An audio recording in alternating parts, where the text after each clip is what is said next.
आज space and technology का lecture number 4 है। लास्ट वीडियो में मैंने आपको टाइप्स ऑफ ऑर्बिट, कक्ष के प्रकार, और साथ ही साथ मैंने आपको ये भी बताया था कि टाइप्स ऑफ सैटेलाइट की उपग्रह के कितने प्रकार होते हैं। अब आज का जो टॉपिक है वो बहुत इंपॉर्टेंट है, क्योंकि अभी हाल ही में आप अगर देखोगे तो GISAT जो एक टाइप का सैटेलाइट था, उसको अभी इसरो ने कोरोना वायरस के कारण इसका जो लॉन्च है उसको अभी पेंडिंग में रखा है। अब देखो, किसी भी सैटेलाइट को छोड़ने के लिए आप चाहे उसको किसी भी ऑर्बिट में पहुंचाओ, किसी भी कक्ष में भेजो, लेकिन इंपॉर्टेंट चीज ये है कि आप उसको किस तरीके से भेजते हो। तो आज का जो टॉपिक है, हम इस लेक्चर में इसी के बारे में कवर करेंगे कि what are the types of launch vehicle, कि जितने भी प्रक्षेपण वाहन होते हैं उनके कितने प्रकार होते हैं। तो देखो, ये कहानी कहाँ से शुरू होती है। तो बेसिकली ये कहानी शुरू होती है, सबसे इंपॉर्टेंट एक डेट है जो कि है 21 नवंबर 1963, और यही एक टर्निंग पॉइंट हम बोल सकते हैं जो इंडियन जो हिस्ट्री है स्पेस साइंस की, इसरो के अगर आप हिस्ट्री की बात करें तो यही डेट सबसे इंपॉर्टेंट है, क्योंकि इसी दिन ही थुम्बा, जो कि आपने नाम सुना होगा, केरला में, यहां से दो वैज्ञानिक, एक तो विक्रम साराभाई और दूसरे APJ अब्दुल कलाम, यही वो दो व्यक्ति हैं जिन्होंने पहला साउंडिंग रॉकेट आप कह लीजिए या पहला रॉकेट कह लीजिए जो कि लॉन्च किया था। अब इसके बाद क्या होता है कि यहां से एक डेस्टिनेशन मिल जाता है कि इंडियन स्पेस साइंस कहां तक जा सकता है। हालांकि रिसेंटली तो काफी एक्सप्लोर कर चुका है, काफी डेवलप हो चुका है, लेकिन हम जब हिस्ट्री की बात करते हैं तो इसके बाद फिर जो नेक्स्ट इंपॉर्टेंट डेट आती है वो है 19 अप्रैल 1975। आप अच्छे से जानते होंगे कि इसी टाइम पे इंडिया ने अपना फर्स्ट सैटेलाइट, पहला जो कृत्रिम उपग्रह है, आर्टिफिशियल सैटेलाइट आर्यभट्ट, इसको लॉन्च किया था। अब आर्यभट्ट जो लॉन्च हुआ था, हालांकि हमने यहाँ पे रशियन स्पेस एजेंसी की हेल्प ली थी, रूस से मदद ली थी, तो कह सकते हैं कि देखो इंडिपेंडेंट था पर हमने मदद ली। इसके बाद देखो क्या हुआ कि हमको समझ में आया कि देखो इन सभी सैटेलाइट्स को छोड़ने के लिए हमारे पास अपना इंडिपेंडेंट लॉन्च व्हीकल होना चाहिए। अब लॉन्च व्हीकल का मतलब सिंपल है, प्रक्षेपण वाहन, जिससे हम क्या करेंगे, किसी भी ऑर्बिट में, किसी भी कक्ष में, अर्थ के चारों तरफ कहीं भी अगर किसी को लॉन्च करना है तो उसके लिए हम इस व्हीकल का इस्तेमाल करेंगे। अब इस टाइम पे क्या होता है कि टाइम आता है 1980s का।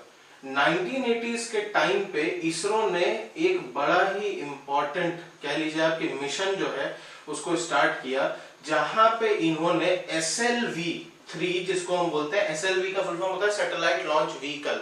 ये सबसे पहला लॉन्च व्हीकल था जो इसरो ने इंडिपेंडेंटली बना के लॉन्च किया, और इसको रोहिणी सीरीज का नाम दिया गया। हो सकता है मे भी आपने नाम सुना होगा, रोहिणी RS के नाम से इसको जाना गया। अब देखो इसमें कितने टाइप के सैटेलाइट होते हैं, क्योंकि आप देखो आए दिन आप सुनते हो GSLV, PSLV, SLV, sounding rocket, research rocket, तो कई टाइप होते हैं। तो यही इसी टाइप के बारे में आज हम डिस्कस करेंगे। किसी भी सैटेलाइट को छोड़ने के लिए जो टाइप ऑफ लॉन्च व्हीकल होते हैं उसमें सबसे इंपॉर्टेंट पहला होता है, इसको हम बोलते हैं साउंडिंग रॉकेट्स। हिंदी इंग्लिश दोनों में सेम है, आप ध्यान रखना इसका। साउंडिंग रॉकेट को अनुसंधान प्रक्षेपण वाहन के नाम से भी जाना जाता है, ठीक है, या आप इसको बोल सकते हो कि इसको हम इंग्लिश में रिसर्च रॉकेट भी बोलते हैं, ठीक है। ये सबसे पहला होता है। दूसरा आता है इसके बाद SLVs। SLVs वो होते हैं जिनका फुल फॉर्म होता है सैटेलाइट लॉन्च व्हीकल, ठीक है। ये बेसिक फॉर्म के लॉन्च व्हीकल है। इसके बाद आता है ASLVs, जिसमें SLV तो यही होगा पर A का मतलब यहां होता है ऑगमेंटेड। अब इसका मतलब क्या होता है ये तो हम आगे अभी देखेंगे। नेक्स्ट होता है, इसके बाद आता है GSLV, जो कि आप सबसे ज्यादा सुनते हो, और सबसे आखिरी आता है PSLVs। तो ये बेसिक फॉर्म में 5 टाइप के प्रक्षेपण वाहन होते हैं, 5 टाइप के रॉकेट्स, 5 टाइप के लॉन्च व्हीकल होते हैं। आप अच्छे से दिमाग में बैठा लो कि लॉन्च व्हीकल हम सिंपली उनको बोल रहे हैं जिससे हम क्या करते हैं, सैटेलाइट को छोड़ते हैं। अब देखो, इनको समझने के लिए आपको कुछ 2-3 बेसिक टर्म है, बेसिक कीवर्ड है, उसको समझना बहुत जरूरी है। क्योंकि अगर आप इसको नहीं समझेंगे तो आपको कई बार पढ़ाया गया होगा कि हम रॉकेट में किस ईंधन का इस्तेमाल करते हैं, फ्यूल का। अब फ्यूल में लोग क्या बोल देते हैं, लिक्विड हाइड्रोजन का इस्तेमाल करते हैं। तो बेसिक फॉर्म में लिक्विड हाइड्रोजन जब आप बहुत बारीकी से पढ़ोगे ना तो वो फ्यूल नहीं होता, ठीक है। फ्यूल का काम यहाँ पे लिक्विड हाइड्रोजन नहीं करता है। अब इसको हम किस कैटेगरी में रखते हैं, उसके लिए आपको जो नेक्स्ट चीज जो जानना है वो है कुछ कीवर्ड्स। तो अगर हम कीवर्ड की बात करें तो कीवर्ड में सबसे पहला होता है कि आप हमेशा नाम सुनते होंगे पेलोड्स। पेलोड्स क्या होता है? पेलोड्स का सिंपल मतलब होता है वजन या वेट, ठीक है। जैसे सपोज करो कि ये कोई लॉन्च व्हीकल है, ये कोई रॉकेट है, और इस रॉकेट को अभी सपोज करो इसरो छोड़ना चाहती है। अब सपोज करो कि इसरो चाहती है कि हम इस रॉकेट के साथ क्या क्या ले जाए, सैटेलाइट, सपोज करो कोई उपग्रह को छोड़ना है, मान लेते हैं किसी एलईओ में छोड़ना है, ठीक है। एलईओ आपको याद होगा, लो अर्थ ऑर्बिट। दूसरा सपोज करो इसके साथ कोई इंस्ट्रूमेंट भी भेजना है, इसको इंस्ट्रूमेंट जैसे मान लो लेजर भेजना है। तीसरा सपोज करो कि इसमें जो है कुछ एस्ट्रोनॉट्स भी जाएंगे। एस्ट्रोनॉट्स मतलब जनरली साइंटिस्ट, ठीक है। तो इनका वजन, इनका वजन, इनका वजन, ये जो टोटल ओवरऑल वेट है जो एक कोई भी लॉन्च व्हीकल, कोई भी प्रक्षेपण वाहन लेकर जाती है, उसको हम बोलते हैं पेलोड। सबसे पहला टर्म। अब क्या सर हर के लिए पेलोड सेम हो सकता है? नहीं, पेलोड जो है वो फ्लेक्सिबल होता है। फ्लेक्सिबल का मतलब डिपेंड करता है कि किस टाइप का मिशन है, किस टाइप का लॉन्च व्हीकल है, और उस लॉन्च व्हीकल की कितनी कैपेसिटी। ऐसा नहीं कि तुम किसी भी लॉन्च व्हीकल में कितना भी पेलोड मतलब कितना भी वजन रख दो लेके चले जाएगा, ऐसा नहीं होगा। सबकी अपनी अपनी कैपेसिटी होती है, तो उस कैपेसिटी से हम डिसाइड करते हैं कि कितना कितना चीज जो है उसको भेजना है, ठीक है। दूसरी जो चीज आती है पेलोड के बाद, अगर हम बात करें तो दूसरी सबसे इंपॉर्टेंट चीज आती है प्रोपेलेंट्स, ठीक। प्रोपेलेंट्स को देखो कई लोग इस नाम से भी पुकारते हैं, फ्यूल, ठीक है। फ्यूल जिसको हम बोलेंगे ईंधन, क्योंकि देखो सिंपल सी चीज है कि भाई जब तब तक कोई लॉन्च व्हीकल जा नहीं सकता जब तक उसमें से फ्यूल ना जले। फ्यूल नहीं जलेगा तो ये लॉन्च व्हीकल जाएगी नहीं। लेकिन एक इंपॉर्टेंट चीज है कि देखो प्रोपेलेंट और फ्यूल लगता जरूर सेम है, पर इनमें आसमान जमीन का फर्क है। दोनों चीज सेम नहीं होते। आपने अभी तक जरूर पढ़ा होगा कि प्रोपेलेंट या फ्यूल हम गलती से बोल भी देते हैं कि विच फ्यूल इज यूज्ड, क्या व्हाट वाज द प्रोपेलेंट, कौन सा प्रोपेलेंट का इस्तेमाल हुआ, कौन से ईंधन का इस्तेमाल हुआ, पर ये दोनों चीजें सेम नहीं होती है। तो आज का जो वीडियो है ना, हम आज इसी को समझेंगे कि प्रोपेलेंट्स के कितने टाइप होते हैं, ठीक है। सपोज करो ये अर्थ, जस्ट सपोज करो, ठीक है। अर्थ जैसा मान लो, जरूरी तो नहीं है कि इसमें हर चीज अर्थ जैसा दिखे। और ये सपोज करो ये अर्थ का एटमॉस्फेयर है, ये इसका वायुमंडल। अब सपोज करो कि हम यहाँ से कोई रॉकेट छोड़ रहे हैं और इसको अर्थ के एटमॉस्फेयर से बाहर तक छोड़ रहे हैं। सपोज करो कि अर्थ से ये लगभग कितने किलोमीटर तक जा रहा हो, 1000 किलोमीटर, यहां तक इसको पहुंचना है। और ये कोई भी ऐसा कोई कक्ष है, कोई ऑर्बिट है, मान लो एलईओ है, कोई सा भी है, ठीक है। अब यहाँ हमको किसी सैटेलाइट को भेजना है। अब इस सैटेलाइट को लेके जाएगी कौन? तो इस सैटेलाइट को लेके जाएगी कोई ना कोई क्या, रॉकेट लेकर जाएगी, ठीक है। अब ये जो रॉकेट इसको लेकर जाएगी, इंपॉर्टेंट चीज है कि इसमें ईंधन जो है वो लगातार जलता रहना चाहिए, लगातार फ्यूल का कंबशन होना चाहिए। तो देखो इसमें होता क्या है कि जैसे जैसे आप ऊपर जाते जा रहे हैं, जैसे जैसे अर्थ से ऊपर जाओगे वैसे वैसे ऑक्सीजन क्या होते जाएगा, कम होते जाएगा। अब ऑक्सीजन कम होगा तो आपने पढ़ा होगा कि देखो आग को जलने के लिए या फ्यूल को कंबस्टिबल होने के लिए, कंबशन होने के लिए, उसमें प्रज्वलन होने के लिए ऑक्सीजन का होना बहुत जरूरी है। अब यहाँ तो ऐसा हो रहा है कि भैया ऑक्सीजन कम हो रहा है। दूसरी चीज क्या है कि आपको अच्छे से पता है कि अर्थ हर चीज को अपने तरफ खींचती है, बिकॉज ऑफ इट्स ग्रेविटी, बहुत तेजी से खींचती है। तो इस ग्रेविटी को छोड़ने के लिए आपने पढ़ा होगा कि इसको पलायन वेग चाहिए होता है, किसी भी वस्तु को अर्थ के गुरुत्वाकर्षण से बाहर निकलने के लिए, जिसको हम बोलते हैं एस्केप वेलोसिटी, ठीक है। अब एस्केप वेलोसिटी जो है वो कितना चाहिए होता है? तो आपने पढ़ा होगा कि 11.2 किलोमीटर पर सेकंड, मतलब एक सेकंड में 11.2 किलोमीटर की है की स्पीड हासिल करनी है उसको। अब ऊपर एक तो ऑक्सीजन कम हो रहा है, दूसरा उसको इतनी स्पीड चाहिए, तो उसके लिए ईंधन और तेजी से जलना, और तेजी से जलने का मतलब है कि इसको थ्रस्ट बहुत ज्यादा चाहिए। थ्रस्ट का मतलब है सिंपल यहाँ पे स्पीड, बहुत ज्यादा स्पीड चाहिए ताकि ये तेजी से निकल सके। तो ऑक्सीजन कम हो रहा है और थ्रस्ट ज्यादा चाहिए, तो हम इसको कैसे टैकल करेंगे? तो यहीं पे कंसेप्ट आता है कि देखो किसी भी रॉकेट में, रॉकेट का मतलब समझना, सिंपली मैं बोल रहा हूँ लॉन्च व्हीकल, प्रक्षेपण वाहन, कोई भी एलवी है, लॉन्च व्हीकल है, उसके लिए हम प्रोपेलेंट का इस्तेमाल करते हैं। प्रोपेलेंट को अगर आप ऐसे समझोगे सिंपली, तो आपको कोई भी बोलेगा तो आप बोल सकते हो कि ये ईंधन ही है, पर प्रोपेलेंट दो चीजों का मेल होता है, मिक्सचर ऑफ टू थिंग्स होता है। पहली चीज होता है इसमें, सबसे पहला होता है फ्यूल, और दूसरा होता है इसमें ऑक्सीडाइजर। दोनों अलग अलग चीजें हैं, एक फ्यूल है, दूसरा ऑक्सीडाइजर है। अब देखो, अभी तक आप जो समझते थे कि ये दोनों सेम चीज है, पर ऐसा नहीं है। फ्यूल जो है वो प्रोपेलेंट के अंदर आता है, फ्यूल के साथ ऑक्सीडाइजर जुड़ता है, तब जाके प्रोपेलेंट बनता है, तब रॉकेट जो है वो अच्छे से जा पाएगी, और तभी रॉकेट कम ऑक्सीजन में भी इस ग्रेविटी को छोड़ते हुए बाहर निकल जाएगी। अब ये क्या होता है, तो देखो फ्यूल वो चीज है जो जल के एनर्जी क्रिएट करेगी, जो ऊर्जा प्रवाहित करेगी, ताकि उस ऊर्जा से उसका रॉकेट का जो मोटर है वो काम जो है कर सके, उसका बूस्टर काम जो है कर सके।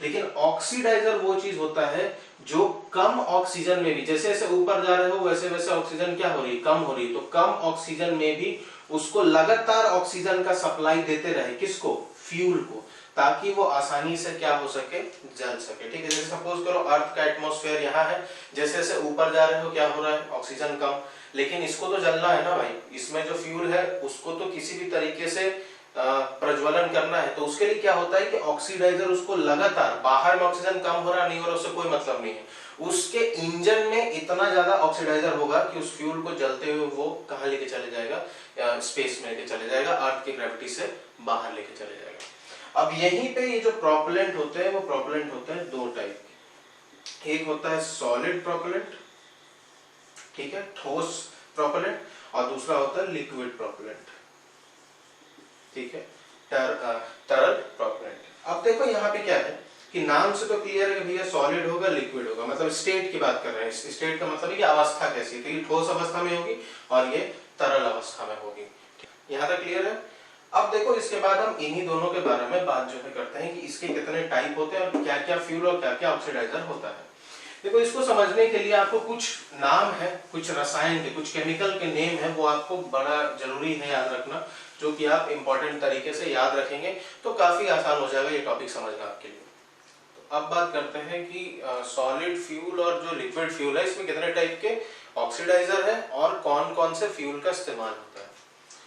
तो देखो सॉलिड की अगर हम बात करें, एक तरफ अगर हम ठोस ले, ठीक है, और दूसरी तरफ अगर हम लिक्विड की बात करें मतलब तरल, लेकिन याद रखना मैं दोनों के बारे में बता रहा हूँ कि दोनों को मैं एज अ क्या कंसिडर कर रहा हूँ, मैं दोनों को बोल रहा हूँ प्रोपेलेंट, ठीक है।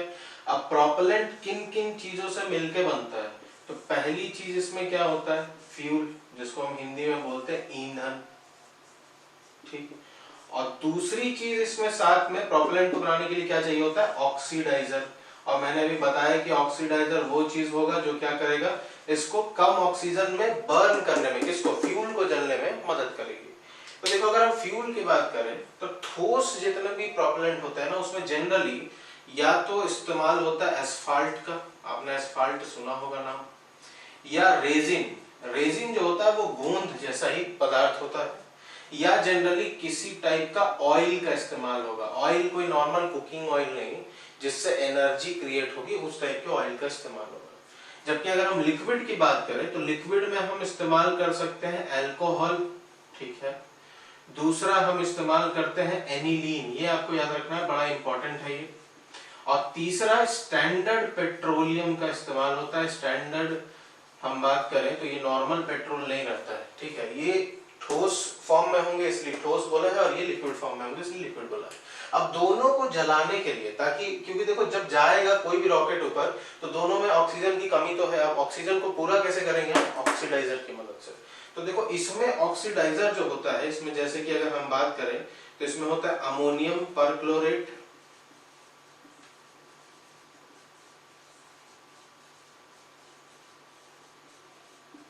ठीक, जबकि अगर हम इसमें बात करें तो इसमें आपने नाम सुना होगा लिक्विड हाइड्रोजन, तरल हाइड्रोजन, ठीक, और लिक्विड ऑक्सीजन, ठीक, जिसको हम जनरली इसको लिखते हैं LH2 और इसको लिखते हैं LOX, ठीक है। और ये वाला बड़ा फेमस है, आपने पढ़ा होगा कि प्रोपेलेंट के तौर पे किसका इस्तेमाल होता है, लिक्विड हाइड्रोजन का इस्तेमाल होता है।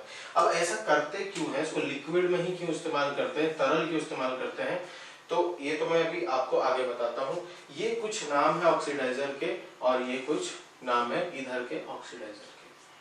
अगर आप कुछ एक्स्ट्रा याद रख सकते हो तो इसमें कुछ एक्स्ट्रा और भी आप याद जो है कर लो। जैसे इसमें और ऑक्सीडाइजर होते हैं पोटेशियम परक्लोरेट,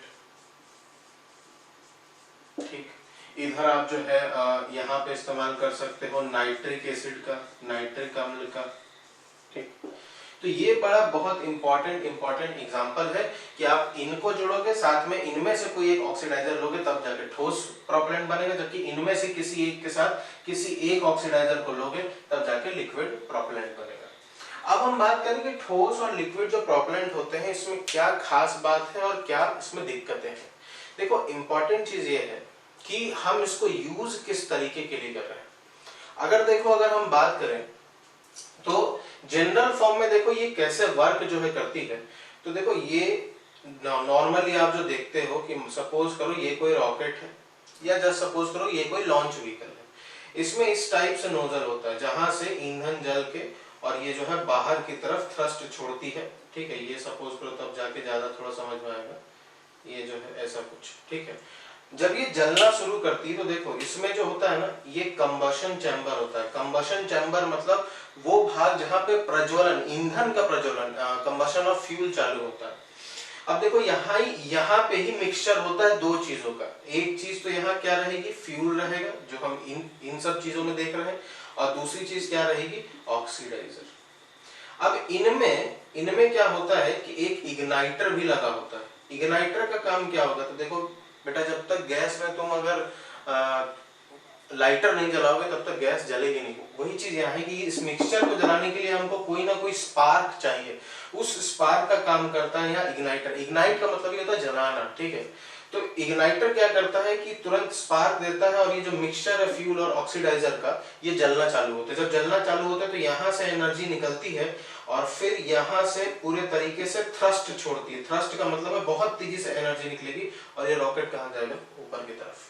अब देखो इंपॉर्टेंट चीज ये है कि हम किस तरीके से रॉकेट का इस्तेमाल कर रहे हैं, क्योंकि देखो दोनों में ना एक बड़ा कॉमन सा जो है वो प्रॉब्लम है। प्रॉब्लम ये है कि देखो ठोस फ्यूल के साथ ये है कि अगर एक बार इग्नाइट हो गया, मतलब एक बार अगर ये जल गया तो उसको रोका नहीं जा सकता, ये पूरा जल के ही खत्म होगा। मतलब एक बार आपने किसी लकड़ी में आग लगा दी तो आप सपोज करो कि आपके पास मग है लेकिन पानी नहीं, आप उसको बुझा नहीं सकते, वो पूरा ही जल के ही खत्म होगा। जबकि लिक्विड में क्या होता है कि लिक्विड में वाल्व लगे होते हैं। लिक्विड में क्या होता है, स्टॉप वाल्व होता है। स्टॉप वाल्व का मतलब होता है कि मान लो सपोज करो कि जलना चालू हो गया, ये मिक्सचर जलने लगा, रॉकेट जाने लगी ऊपर, धीरे धीरे जा रही ऊपर, और सपोज करो कि वो अर्थ के ग्रेविटी से बाहर निकल गई, पृथ्वी का जो गुरुत्वाकर्षण क्षेत्र है उससे बाहर निकल गई, और अब हमको स्पीड को कम करना है या हमको अब ईंधन के ज्वलन को रोकना है, तो हम स्टॉप वाल्व से क्या कर सकते हैं, इस ज्वलन को रोक सकते हैं। मतलब सिंपल डिफरेंस ये है कि ये एक बार जलेगा तो पूरा जल के ही खत्म होगा, जबकि लिक्विड वाले को कंट्रोल किया जा सकता है। तो ये एक फायदा होता है लिक्विड प्रोपेलेंट का। लेकिन अगर हम दूसरी चीज को अगर देखें तो देखो सॉलिड प्रोपेलेंट में क्या होता है कि सॉलिड बड़ा तेजी से जलता है, बहुत तेजी से। जितना तेज प्रोपेलेंट जलेगा उतनी ही ज्यादा स्पीड भी मिलेगी, बहुत ज्यादा स्पीड मिलती है। जबकि लिक्विड जो है वो धीरे धीरे जलता है, ठीक है, और इसमें स्पीड जो है आप कंट्रोल कर सकते हो। लेकिन अगर यहाँ पे आप देखोगे तो स्पीड काफी तेज होगा। अब तीसरी चीज अगर आप देखो कि जितना ज्यादा स्पीड, जितना तेज ये जलेगा उतना ही कम टाइम तक वो जो रॉकेट है वो हवा में रह पाएगा। क्योंकि सपोज करो कि आपके पास एक ये प्रोपेलेंट है और एक ये है प्रोपेलेंट। सपोज करो कि ये जो है बड़ा तेजी से जल रहा है, लेकिन इतना तेजी से जला कि रॉकेट जब तक मान लो इसको 10 किलोमीटर तक जाना था उससे पहले ये जल के खत्म हो गया, तो उतना टाइम नहीं मिला उसको जाने के लिए। जबकि अगर हम बात करें कि सपोज करो ये बड़ा धीरे धीरे जल रहा है लेकिन इसमें क्षमता है कि ये बहुत देरी तक जलेगा, तो ये लिक्विड वाले के साथ होता है कि लिक्विड धीरे धीरे जलता है लेकिन बहुत टाइम तक ये इग्नाइट होते रहता है। जबकि सॉलिड में ऐसा नहीं है, सॉलिड बहुत तेजी से बहुत ही तेजी से जो है वो क्या हो जाएगा, जल जाएगा। अब यहाँ पे आप एक टर्म देखते हो कि हर जगह आपसे क्वेश्चन पूछा जाता है कि हम ईंधन के तौर पर रॉकेट में किसका इस्तेमाल करते हैं। तो ये जो था लिक्विड हाइड्रोजन और लिक्विड ऑक्सीजन, कभी कभी टेम्परेचर भी पूछ लेता है। तो देखो यहाँ पे लिक्विड हाइड्रोजन का जो तापमान होता है, कितने तापमान पे हम इसको तरल अवस्था में ऑक्सीडाइजर बना के रॉकेट में लेके जाते हैं, तो इसका तापमान होता है -253 डिग्री सेल्सियस, किसका, हाइड्रोजन का, और ऑक्सीजन को होता है -183 डिग्री सेल्सियस। अब सर हम ऐसा क्यों करते हैं, इसको माइनस में क्यों जो है लेके जाते हैं? तो इसको समझने के लिए आपको एक बड़ा छोटा सा कंसेप्ट जो है समझना पड़ेगा, ठीक है। वो जो है छोटा सा कंसेप्ट देखो क्या है कि जनरल फॉर्म में आपने पढ़ा होगा, ये जो साइन होता है ये डेंसिटी होती है, डेंसिटी जिसको हम बोलते हैं घनत्व। और आपने पढ़ा होगा कि ये जो रो होता है, डेंसिटी होता है m/v। m/v का मतलब है मास अपॉन में वॉल्यूम, द्रव्यमान बटा में आयतन। अब मैं इसको समझाने नहीं बैठा हूं, बस आप इतना समझो कि मेरे को एक चीज बताओ कि अगर डेंसिटी अगर कम होगी तो वॉल्यूम क्या होगा, ज्यादा। अगर घनत्व कम होगा तो आयतन क्या होगा, ज्यादा, ठीक है। तो इस चीज को समझो कि जो हाइड्रोजन गैस होती है और जो ऑक्सीजन गैस होती है, इनकी डेंसिटी क्या होती है, कम होती है। अब कम होने के कारण क्या होता है कि इनमें वॉल्यूम ज्यादा है, इनका जो आयतन है वो ज्यादा, मतलब ज्यादा वॉल्यूम होगा तो ज्यादा स्पेस क्या करेगी, ज्यादा स्पेस खाएगी। सिंपल सी चीज है कि आपके पास 2 लीटर पानी और 4 लीटर पानी, कौन कौन जो है ज्यादा स्पेस खाएगा, 4 लीटर, क्योंकि इसका वॉल्यूम क्या है, लीटर से क्या मापते हो, आयतन, वॉल्यूम, तो इसका लीटर क्या है, ज्यादा है। तो सिंपल सी चीज है कि यहाँ जो ये लिक्विड और लिक्विड हाइड्रोजन और ये जो ऑक्सीजन है, इन दोनों की अगर हम बात करें पहले अवस्था में, कि अगर हम सिंपली इसको लिक्विड ना बनाए, सिंपल लेके जाए, तो हाइड्रोजन और ऑक्सीजन गैस जब ये रहते हैं तो गैस की अवस्था में इनकी डेंसिटी या घनत्व कम होता है, जिनके कारण ये वॉल्यूम क्या लेते हैं, ज्यादा।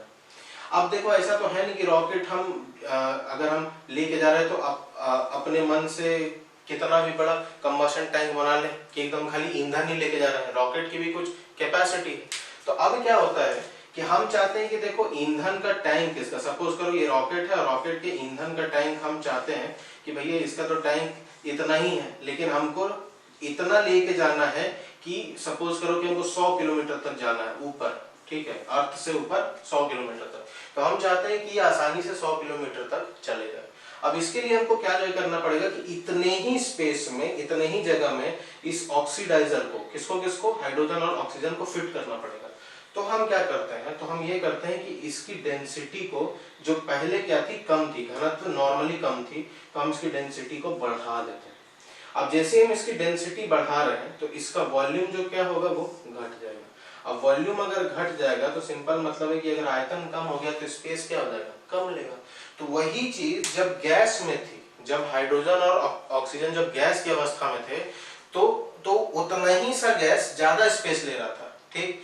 जबकि अगर हम बोल रहे हैं कि जैसे हमने उसको लिक्विफाई किया, तरल अवस्था में लेकर आए, तो वही चीज अब क्या कर रहा है, कम स्पेस ले रहा है। तो हम क्या कर सकते हैं कि लिक्विफाई करके ज्यादा ऑक्सीडाइजर अपने साथ इस ईंधन टैंक में लेके जा सकते हैं, ताकि हम जितना दूरी तक डिस्टेंस तय जो है करना चाहें उसको तय हम कर सकते।